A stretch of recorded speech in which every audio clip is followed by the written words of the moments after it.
Finally, a Bible passage that we Catholics all know by heart, the Our Father.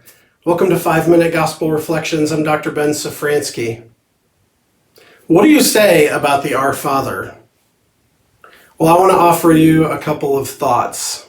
To me, the best thing about the Our Father is that when I am having trouble figuring out how to pray, the Our Father is always there. I don't know about you, but I do get lost sometimes trying to figure out what to pray about, right?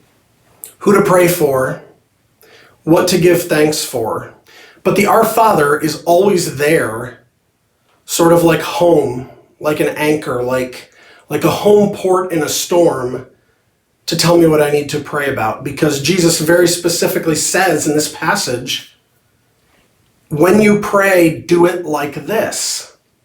That means that I know that everything I need to pray about is contained in the Our Father somewhere. There are two specific parts I want to mention, parts that are real challenges to me when I pray them and when I meditate on the Our Father. Christian theologians divide the Our Father up into 7 petitions.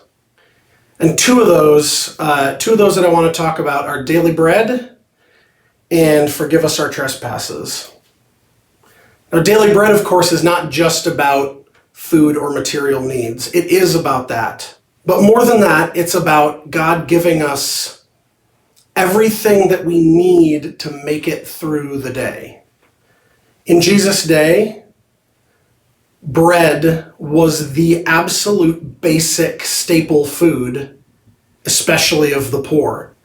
And so in the New Testament, bread always stands for the whole summary of what you need to survive and to make it through life. So asking God to give us our daily bread is trusting that He will give us everything we need to make it through another day. I have a big problem with this. I'm a worrier. I lay down at night, I drive in the car, I go to prayer, I sit in silence, and I'm seized with the fear that God isn't going to give me what I need.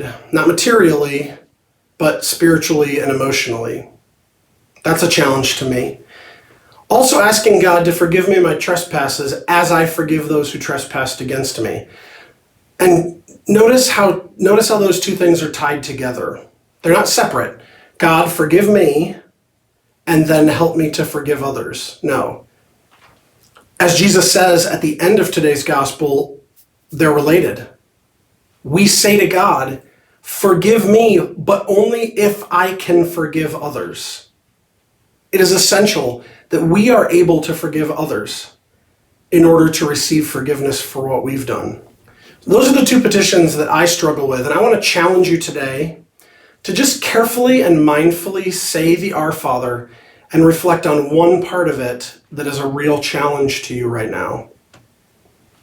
It could be about giving yourself to really wanting God's will, because God's will is not always what we think we want. And so saying, your will be done on earth as it is in heaven, that's a strong statement. It could be about having the strength to forgive others who have wronged you, even if they haven't asked for forgiveness. It could be about asking for forgiveness for yourself. I work as a part-time hospital chaplain, and I can't tell you how many times I've come across people who say that they're afraid to die or they don't want to die because they don't think that God could ever forgive them for their sins. If that's you, slowly and carefully pray the Our Father and ask God for forgiveness, because He will forgive anything. Temptation.